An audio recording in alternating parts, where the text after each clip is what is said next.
Shamgar TV.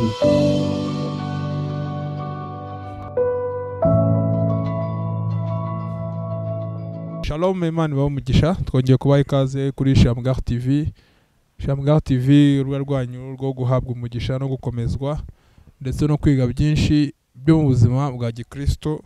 Twongeye kubaha ikaze kandi tubabwira duti ngo Imana ibahe umugisha. So nimba uri mushya turakurarikira ukanda subscribe ndetse no kusangiza abandi kino kiganiro kugira ngo bigere kuri benshi kandi bikomeze bibahe umugisha. So uyu munsi tubafitiye umushyitsi.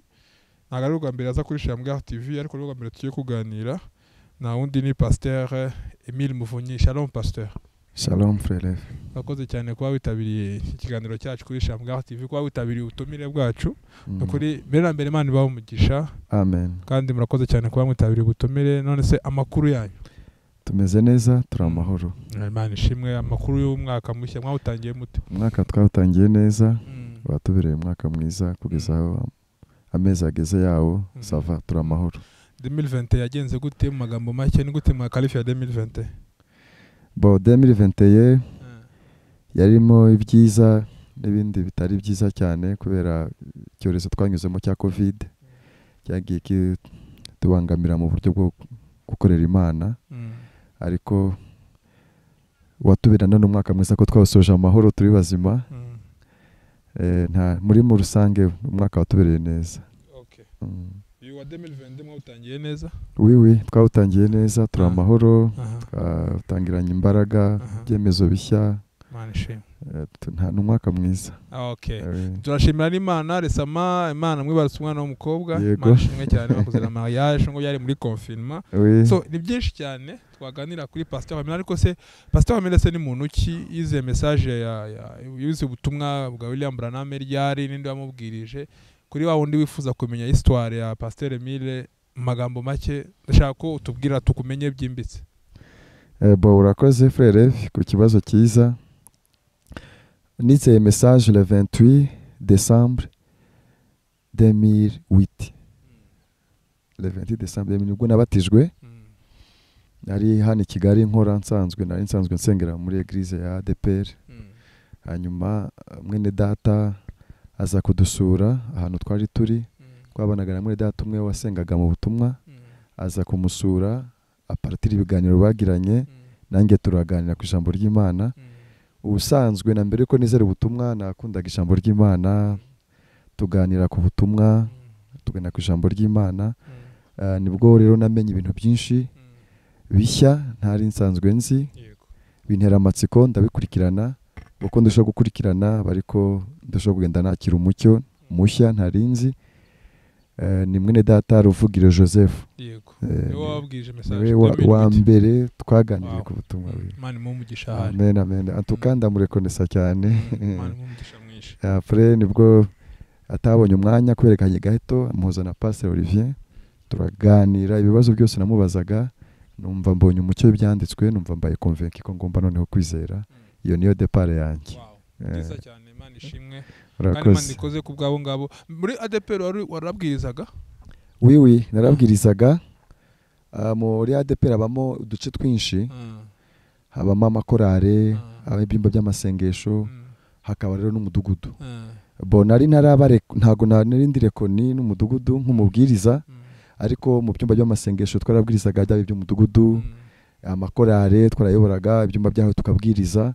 En fait hari urwego ntarakageraho ariko hasi muri yaje yanjye mu byo nakoraga nari umubwiriza butumwa. No mu maje muri secondaire murabize nagenze mu bigo bya Protestant mu by'Ababatista.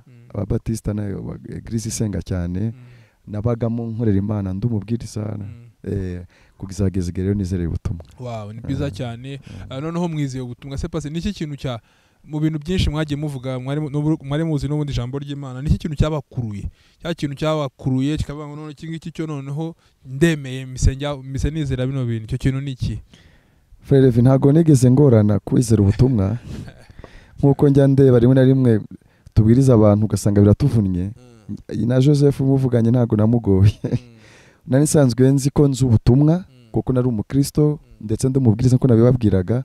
Rero le fait yuko yakoze kuri point ya baptême akambwira ko nta muntu wigeze abatizwa undi mubatizo muri Bible utari mu izina rya Yesu Kristo.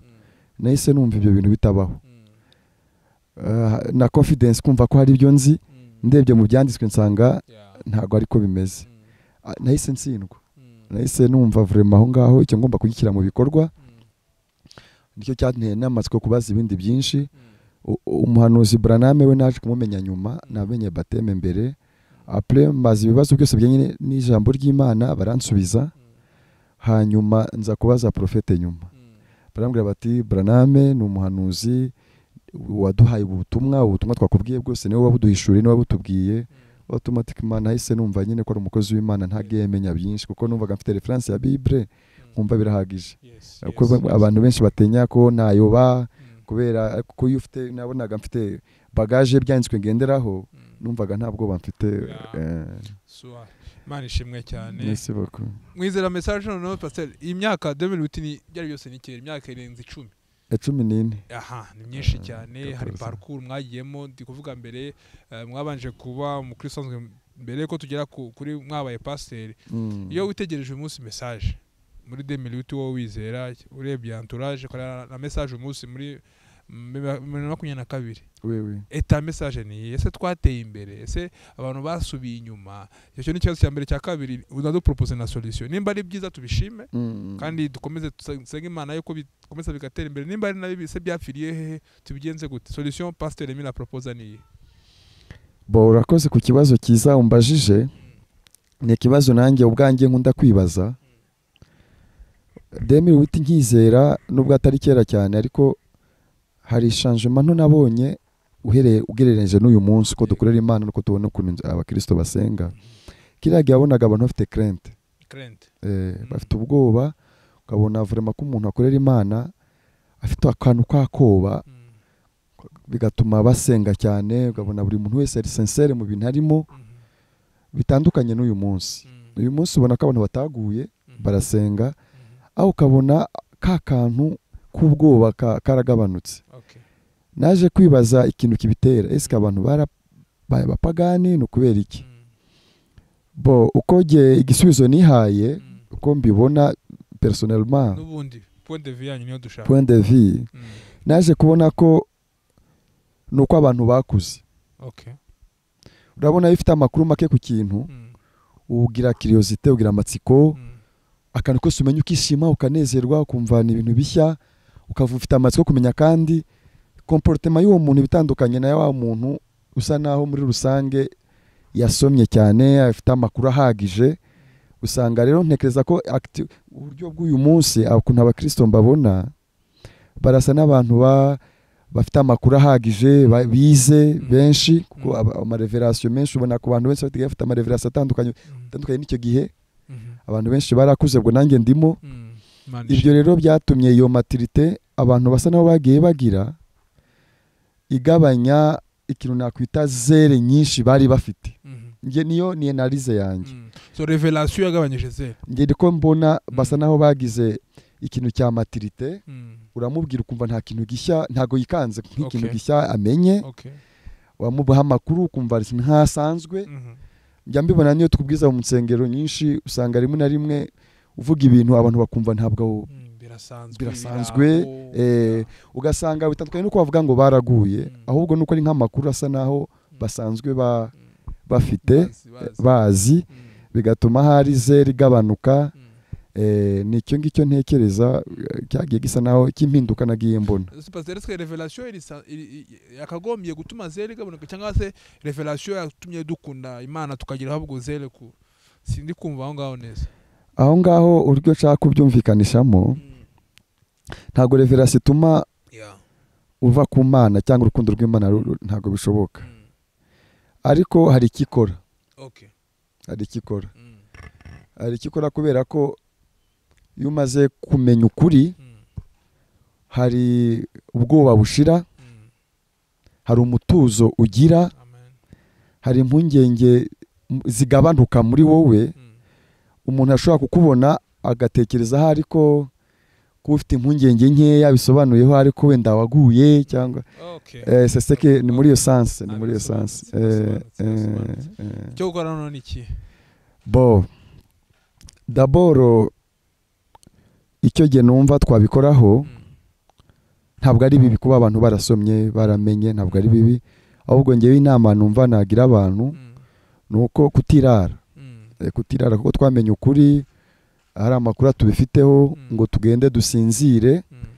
Bible ivuga ko Yesu Kristo azaza yaba ari umugeni vierge sage, yaba ari vierge folle, umwari w'umupfapfa cyangwa umwari w'umunyabwenge, bose bahunikiriye.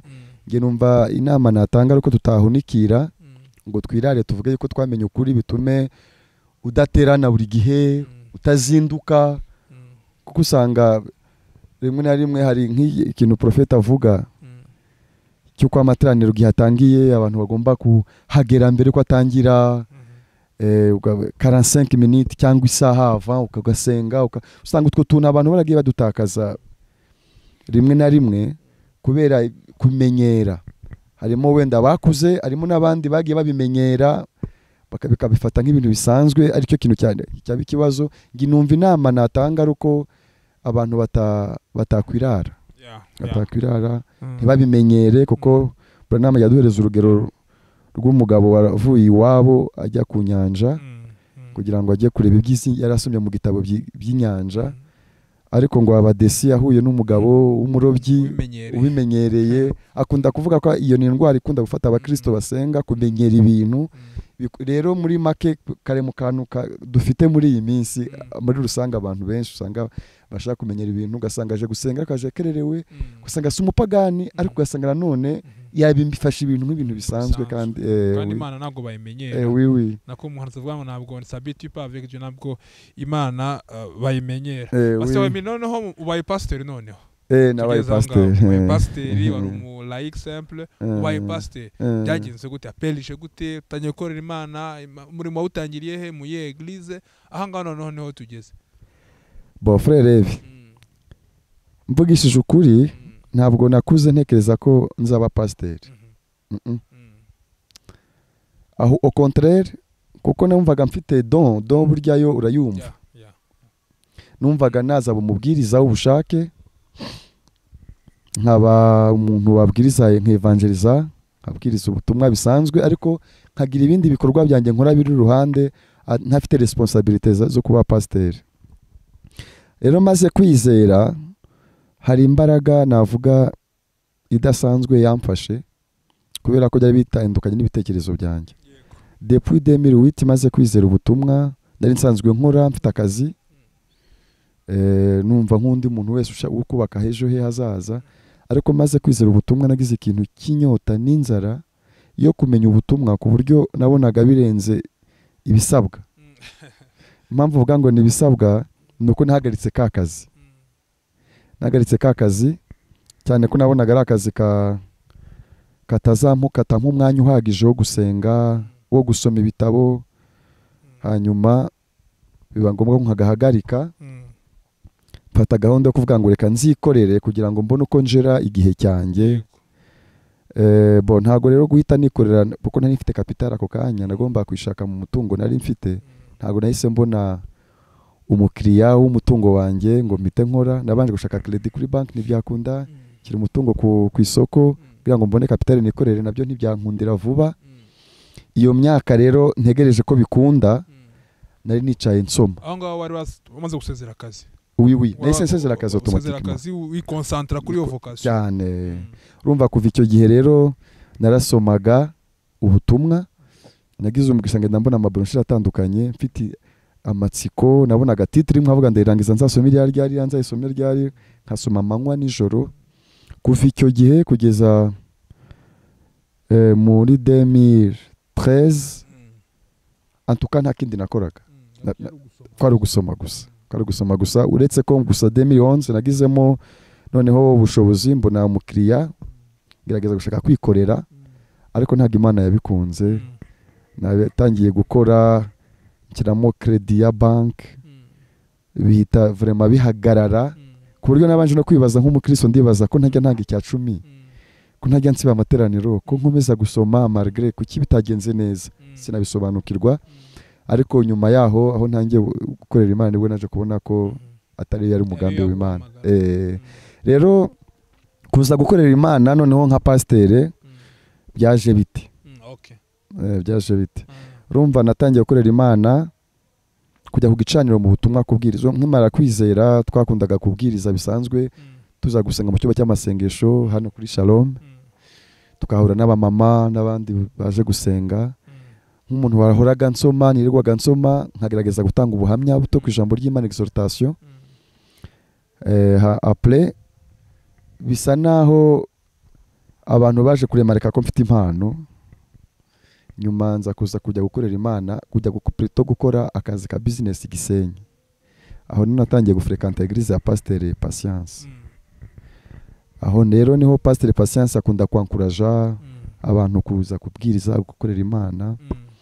Aza kuza kumpa ikaze ku gicaniro, ndabwiriza. Muri 2014. No, aho ngaho nagiye Gisenyi 2011 iri kurangira. Oui. Ahubwo yampaye ikaze ku gicaniro 2012. Nibwo natangiye kubwiriza.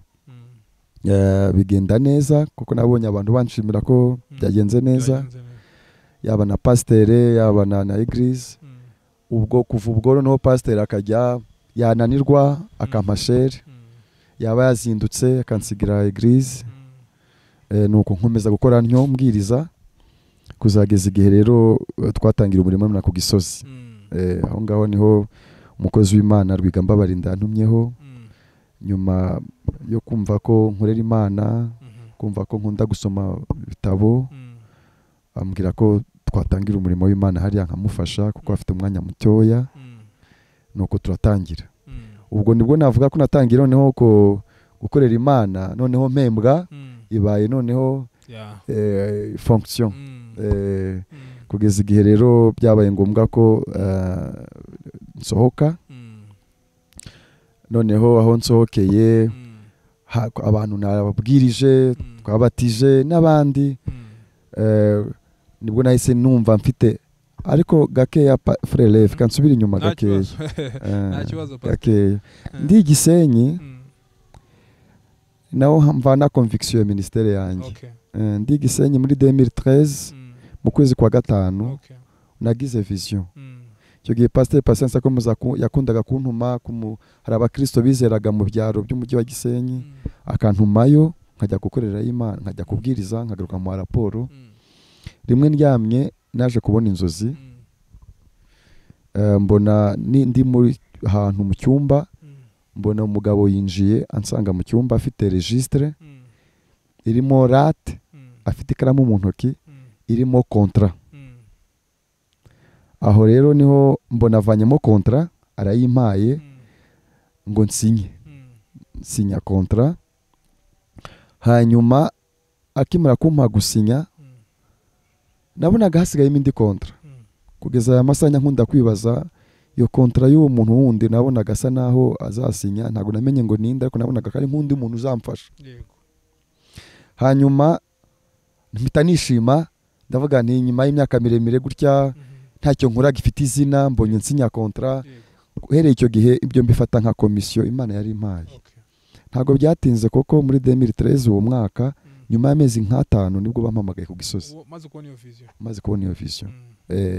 Nuko ubwo rero nibwo natangiye gukorera Imana, no nzi nemera neza ko noneho ndi mu muhamagaro Imana yampamagaye gukorera kuyikorera.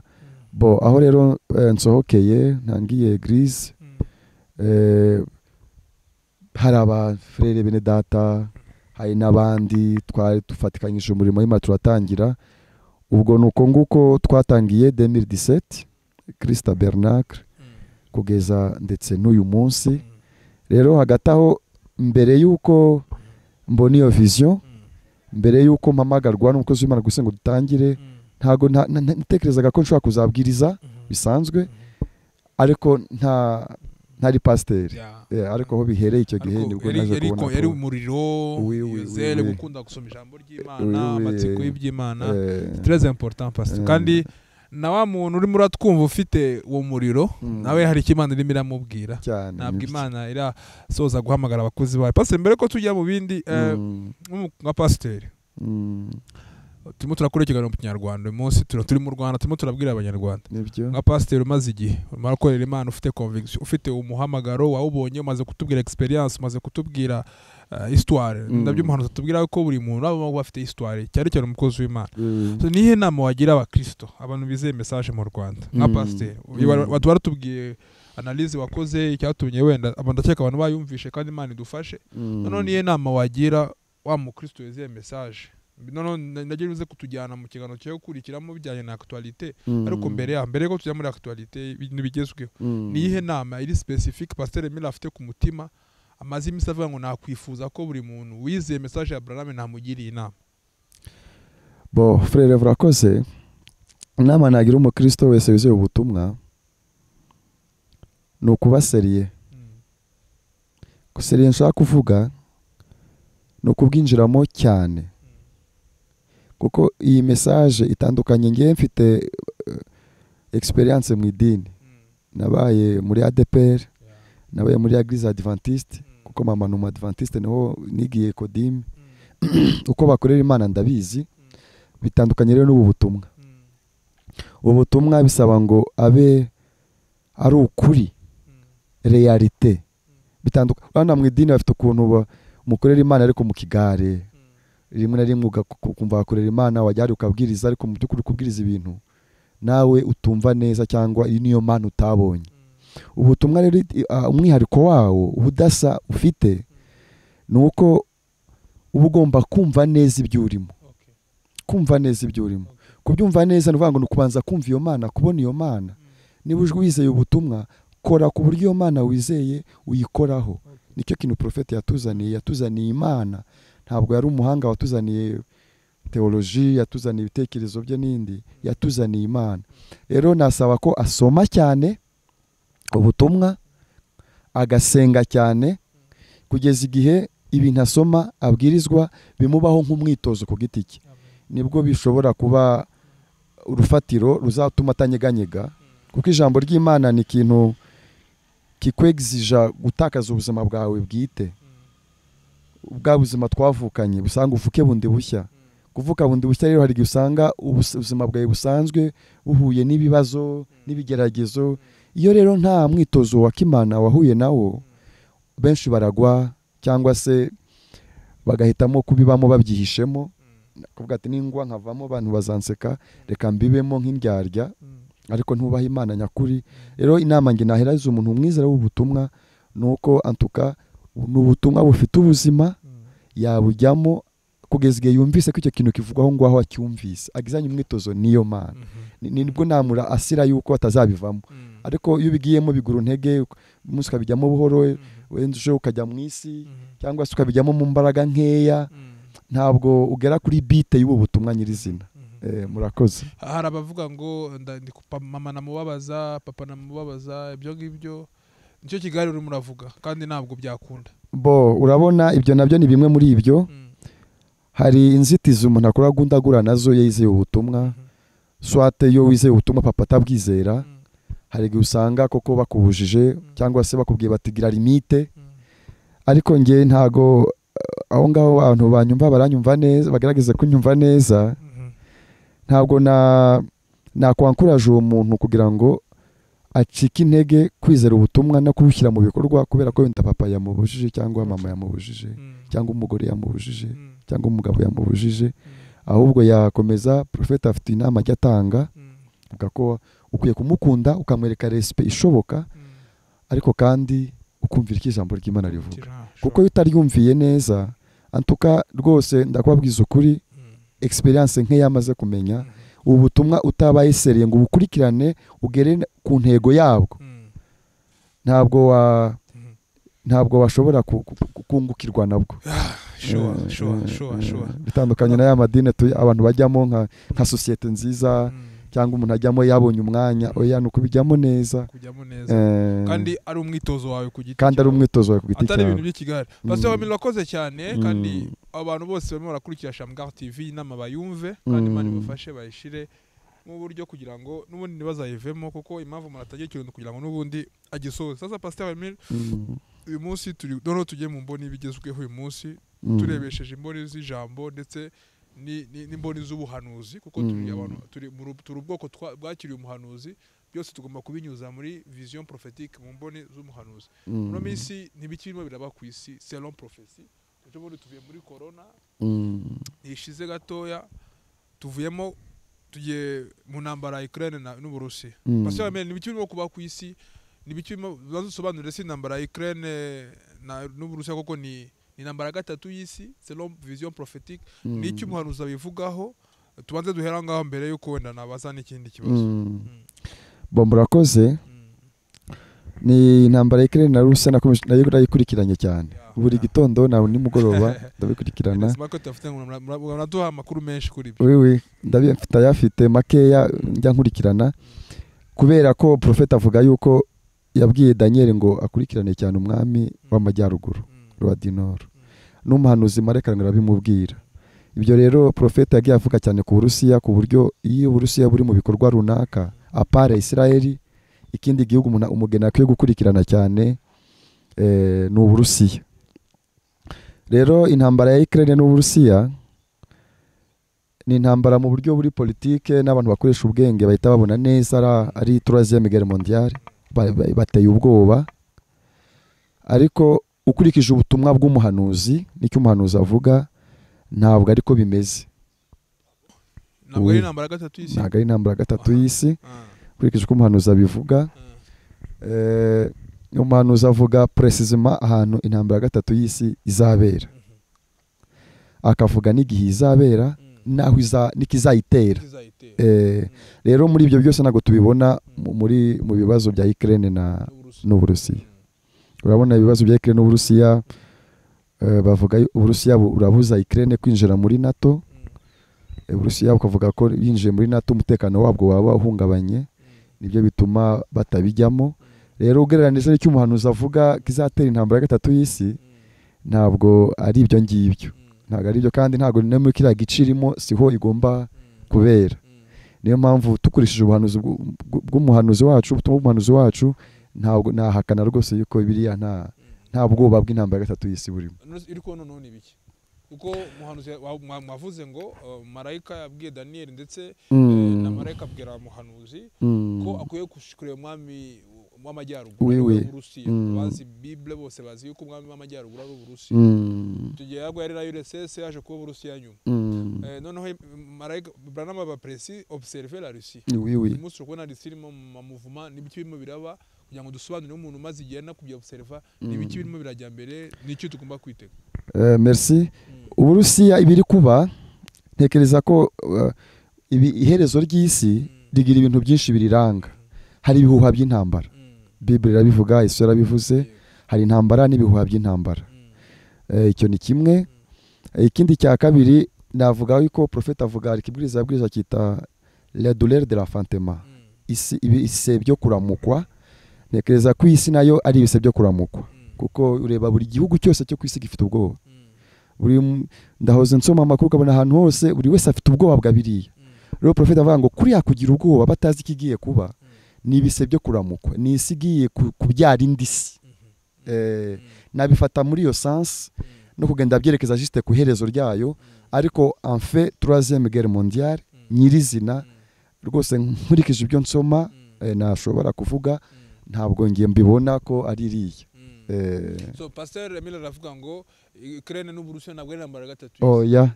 Ntaho bihuriye mu mboni za prophétie. Ntago bihuriye. Ntaho bihuriye. Wenda byaba douleur de l'enfantement, bruit de guerre et de guerre. Ariko troisième guerre mondiale ese biraganisha kuri troisième guerre mondiale Ukraine n'Uburusiya. Bishobora d'une autre sens kubihaganisha. Ariko ntekereza yo gusa icyo nashaka kuvuga nuko iriya mpamvu ntago yatwatera guerre mondiale, troisième guerre mondiale nkuko profeta bivuga. Gusa birabiganisha kubera ko niba troisième guerre mondiale barama tubwira yuko ari Uburusiya buzaturitsa iyi si kandi akaribwo buri mu ntambara ntago wabihakana complètement. Ariko impamvu izatera troisième guerre mondiale naho bizabera ntago ari biriya. Ntago ari biriya. Ariko nanone ntago twavuga yuko yari distraction. Twahita ko ari distraction y'umwanzi ushaka kutudistraire twabyita muri iyo sense twavuga ko ari distraction y'umwanzi ushaka nko kuturangaza kugira ngo rutakaze objective cyangwa dukomeze n'ubundi turebe cyane Uburusiya. Bo twakomeza kureba Uburusiya kuko niba buri mu bikorwa kandi Mareka akaba yavuze ngo tubwitegereze tugomba byanga byemera kubwitegereza ahubwo tukagereba politike yabwo n'impamvu iri kubujyana mu ntambara tukabihuza n'ubuhanuzi kugira ngo tumenye niba bihura koko. Ariko ubundi ntabwo ngewe mbona yuko kuri kiriya ijambo rukoresheje kuri distraction kuba yaturangaza nabyo byabamo ko abantu bagira ubwoba ntibakora ibyo bagomba gukora neza cyangwa bakitiranya ibyanditswe n'ibiri kuba nabyo byabamo muri iyo sense ariko ntabwo mvuze yuko none abantu batabikurikirana bakwiye kubikurikirana. So abantu babikurikirana twasaba mbe tubafite rezima kuri Shamgar TV none se muhanuzi aravuga iki niki kizasoza isi tubafite tungukirwe nk'umuntu usoma tugiye kuba usomye message cyane Imana nashimwe yuko hakiri abantu nkamwe basoma message cyane bashobora no gukebura abandi niki noneho niyihe decor muhanuzi ashyiraho kuri wa muntu urimo radukurikira ufite amatsiko kandi ushaka no kumenya iyo ikintu kizaza gusoza isi ni ikihe kandi niki kizatugaragariza yuko noneho ibimenyetso byageze nk'ukuntu Yesu yabwiye abigishwa be ngo nimubona ingabo za Roma zigose Yerusalemu muzahunge noneho niki kizabitugaragariza kugira ngo natwe noneho tuvuge ngo noneho bya bindi byabaye tutangire twitonde. Bon merci beaucoup frère Levi. D'abord Troisième guerre mondiale ikintu cya mbere kimpa assurance bijyanye n'ubutumwa bw'umuhanuzi nsoma nuko idashobora kuba umugeni ari hano ku isi. Branham ni umutipologue murabizi avuga yuko mbere yuko umuriro ujya i Sodomu n'i Gomora ukagwa Lot n'abakobwa be bari barangije gusohoka akabigereranya nuko umuriro utakwa hano ku isi itorero rikiri naryo ahangaha ku isi. Icyo nicyo kintu cya mbere kuba itorero rikiri ku isi icyo ni ki assurance ya mbere tuma menya yuko nta troisième guerre mondiale iraba. Ikindi kintu cya kabiri gituma dutekereza bya troisième guerre mondiale Branham avuga ko troisième guerre mondiale ishobora kuzaba niyo Biblia yita Harmagedon intambara Harmagedon niyo troisième guerre mondiale. Branham avuga yuko rien ahantu izabera ni mu marembo ya Yerusalemu. Branham abivuga mu kibwiriza yise le début et la fin de la dispensation des gentils. Mukene paragraphe twabasomera itangiro n'iherezo y'ibihe by'abanyamahanga itangiro n'iherezo y'ibihe by'abanyamahanga. Branham avuga ngo troisième guerre mondiale Harmagedon izabera ku marembo neza ya Yerusalemu. Conflit Profeta atubwira yuko hari iriya mer morte irimo ubutunzi ngo bushobora kubeshaho isi yose. Ubwo butunzi kugeza amasaha Israel niyo ifite iyo accent kuri mer morte. Profeta atubwira rero ko avuga ko Uburusiya buzava hariya bugane hariya ku marembo ya Yerusalemu bugiye kureba ubutunzi hariya muri icyo gihe aho ngaho niho noneho Profeta avuga ngo hazaturuka intambara ya Harmagedon. Icyo rero nicyo kintu gituma ntekereza yuko biriya atari byo Harmagedon Profete yatubwiye. Bo ikindi Profeta atubwira yuko troisième guerre mondiale izaba Israel deja yarangije kwinjira muri alliance na Roma. Ndetse Roma iratangiye akarengane ku banyamahanga. Rumva kandi ibyo bigomba kuba évidemment isi itero rimaze kugenda ku itoro turazayidime Profeta atubwira ya cya kimweru cya nyuma cya Daniel hano banyamahanga hazaba hari tribulation. Muri Israel abahanuzi babiri tubona muri Apocalypse 11 bari kubwiriza Branham avuga ngo bazabanga cyane kuko bazababaza isi. Profeta avuga ngo icyo gihe aho ni muri aho hazaturuka intambara normal izarangiza isi. Ikindi cya nyuma wenda nasozerezaho Bible ivuga yuko ibirenge by'abanyamahanga kuko hari gibabaje Yesu ibibazo bitatu bamwe bazatubwira ni ryari urusengero ruzaba ntawe rigeretse ku rindi, ni ryari ni kihe kimenyetso cyo kuza kwawe, ni kihe kimenyetso cy'imperuka y'isi.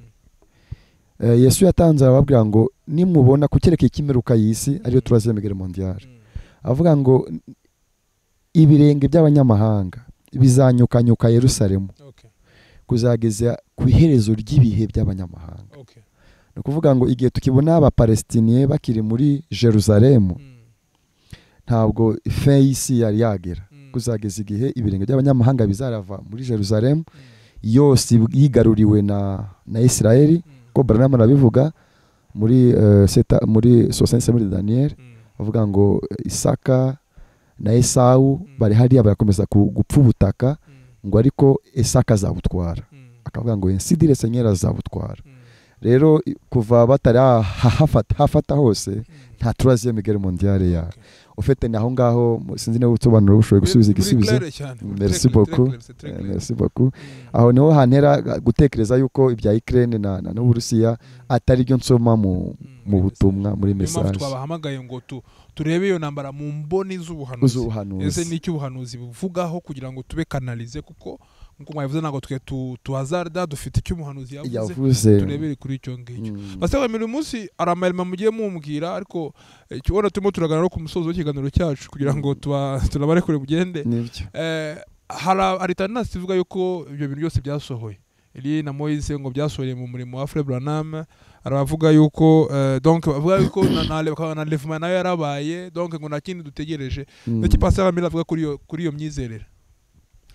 Bo Frère Levi, ntabwo nakwifuza kunegura cyangwa ngo ncire urubanza bene data cyangwa muri data waba ubyizera atyo, ariko jewe uko nsoma ubutumwa ntabwo ariko mbyemera. Ntabwo ariko mbyemera.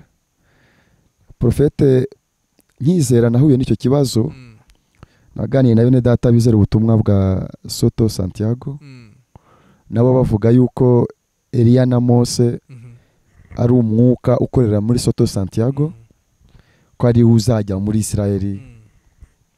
Ariko bituma nsoma cyane ngo menye icyo kintu icyo cyaketse kuvuga. Rero ahantu hose nasomye hatatu hatandukanye, Branham aravuga ngo yaba mwiyerekwa yabonye abantu babiri batandukanye Elia na Mose bajyayo. Aravuga ngo mwiyerekwa yarabibonye na Bible ivuga ko ari babiri. N'abantu ntago ari umwuka, ce sont deux personnes bazajyayo. Rero ibyo ngibyo ni ibintu bituma ntashobora kwemera yuko byasohoye mu gihe kuko profete arerura akatubwira ko yahuye n'umujuife witwa Lewi Petrus, niba ntibeshye, aganira nawe.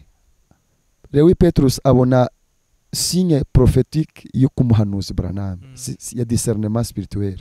Ayibonye arangije avuga ati Frère Branham, nibwo mbonye umunyamahanga wizera ko Yesu ari Imana atizera Utatu Butagatifu. Najyaga mbona ibitangaza bidasanzwe mu burimo wawe nkabyibaza, none menye neza kuri umuhanuzi w'Imana. Amuga ati ndagutumiye uzajya iwacu, niba bibona bazizera ubu butumwa. Branham yifuza guhita haguruka ngo ajyeyo. Aratega, ageze mu murwa mukuru wa Egypt Cairo, indege igiye guhaguruka, ijwi riramubwira ngo we kujyayo. Abanza kugira ngo nibitekerezo bye, ariherera arasenga. Ijwi rirerura riramubwira ngo we kujyayo, ntabwo ari wo ugomba kujya intumwa ku banyamahanga, gumana n'abanyamahanga. Eli uzajyayo agomba kuba atari umunyamahanga, ari umwisirayeli nyawe.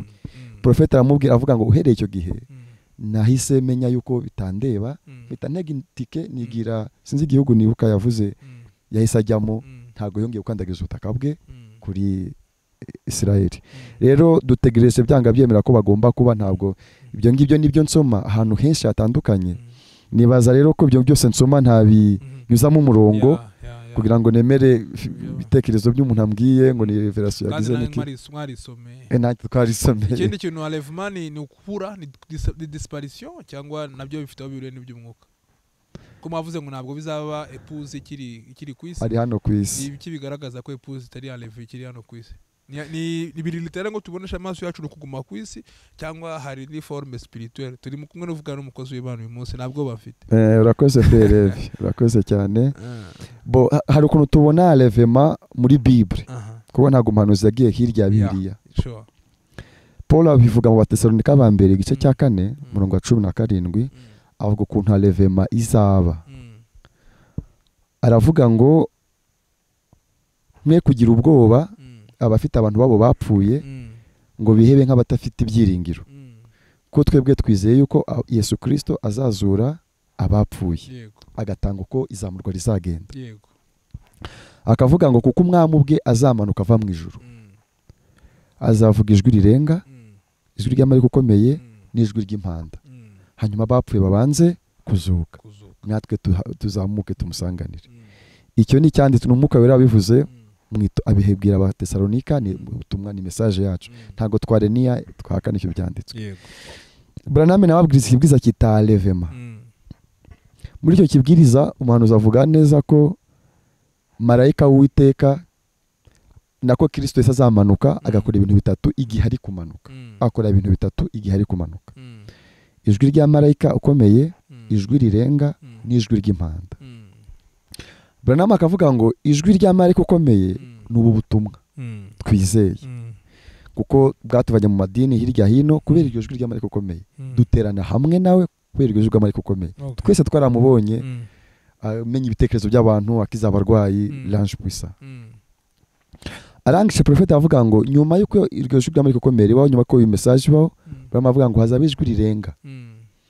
Iryo jwi rirenga niryo Yesu yavuze ari ku musaraba. Yavuze ijwi rirenga, ibituro birameneka, abapfuye barazuka. Kwa Lazaro yavuze ijwi rirenga, Lazaro arasohoka. Rero umuhanuzi atubwira yuko azavuga ijwi rirenga, uwo marayika w'Uwiteka n'ubundi, hanyuma abapfuye bazuke. Niko umuhanuzi atubwira. Après avuze impanda, kuko Bibiliya avuga ngo ntago tuzatanga abapfuye kubona Kristo Yesu. Narabisomye n'ahantu Branham avuga ngo mbere yuko Yesu azamuka ko habayeho enlèvement eshatu: hari ya Enoch, hari ya Eliya, ni abari bazutse hamwe na Yesu bazamuha nyina we.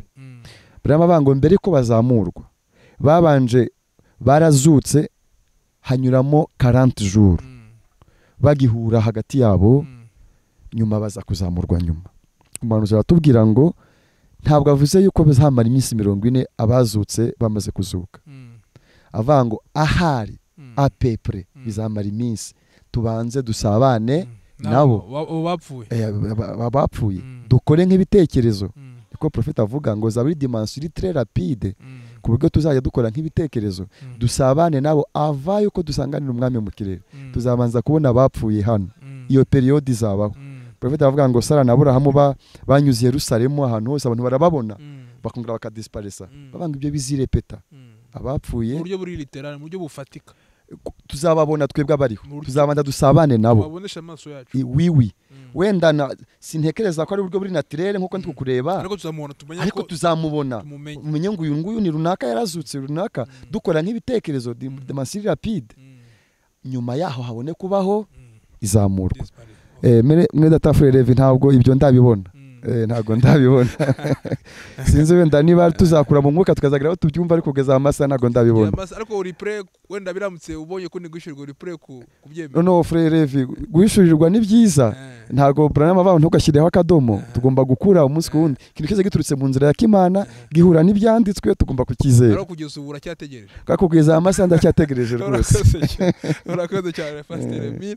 N'abagitegereje bose Imana ibaho umugisha, kuko niyo rendezvous yacu hano, si iwacu, tugomba kujya iwacu. Mwije Pastor Emile, Imana iguhe umugisha. Amen, amen. Urakoze kubwo mwanya wawe, murakoze cyane frère, urakoze kuba wemeye invitation yacu, kandi turagukunda cyane. Merci beaucoup, murakoze frère. Turimo turasoza, uravuga ijambo rya nyuma ndetse unasengere abadukurikiye. Ijambo rya nyuma, ikintu wakufuza kubwira abadukurikiye bose, yaba inama yaba inyunganizi, ikintu wumva wabwira abadukurikiye, maze noneho turasenga dusoza ikiganiro cyacu cy'uyu munsi. Murakoze cyane n'iryaye. Merci beaucoup ku bantu badukurikiye, ndabanje kubasuhuza kandi mbashimira ku mwete bagerageza gukurikira ibibwiriza, kuko ni byiza. Inama nge nabagira nuko twakongera gukunda ubutumwa bw'igihe cyane, tukabusoma cyane, kandi tukarushaho kwikonsakra, kubera ko hari comprehension umuntu agira kubera ko yiyeguriye Imana cyane.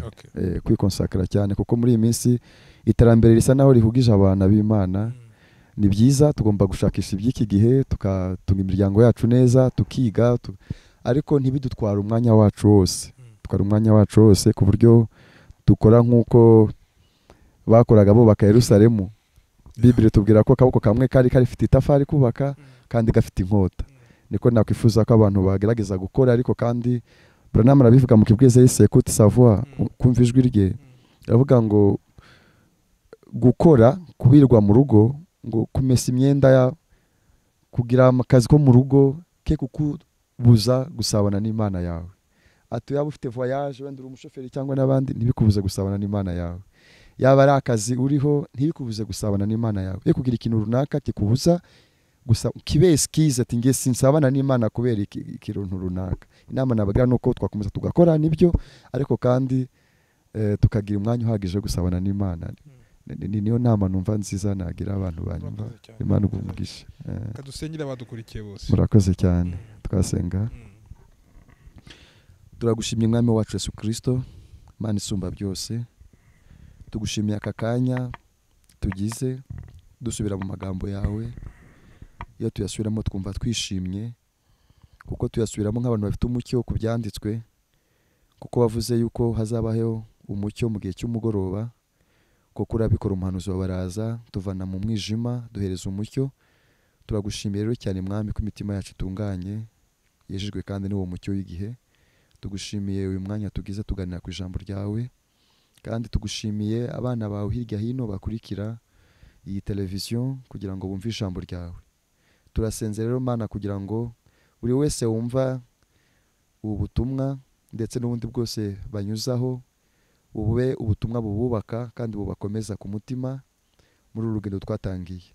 Umugisha bene data batangiye igikorwa cyiza cyo kugukorera, ubahereze imbaraga zo kuba n'ubushobozi bwo kubikora nk'uko bikwiye, kugira ngo bikomeze kuba umugisha ku mugeni wa Yesu Kristo.